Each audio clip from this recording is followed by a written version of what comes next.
Today I'm at the stone market to answer a question that is asked to me every day on my Instagram page, which is what is the type of counter stone we should be using for our kitchens and for our bathrooms?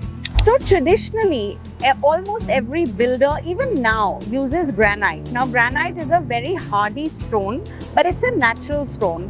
So what tends to happen with any natural stone, whether it is granite, whether it is marble, because of the hard water that we are faced with in Gurgaon, these tend to stain very easily.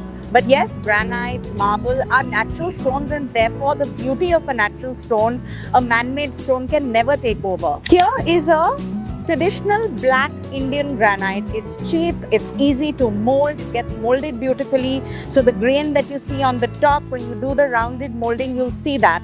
But again, use it if you know for sure that you can maintain it. Now, this is an engineered stone. Now, even in the engineered stone, these are man-made stones. There is a full body stone, which basically means it has this grain.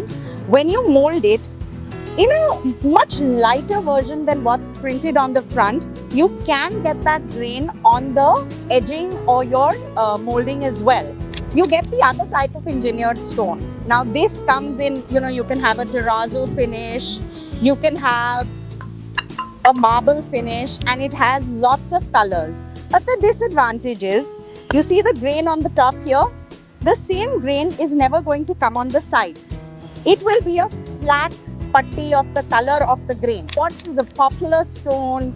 Everybody in the stone market is selling it. I have never personally used it, but I've had a lot of clients who tell me that every time they use a quartz, it stains very easily. It's feedback that I have received from multiple clients. Personally, I have never used this. So any of you have a different opinion and you use quartz and you feel it doesn't stain, I'd be happy to hear about it. But I do know that quartz again can be molded, and that same grain that is on the front comes on the side, which makes it beautiful.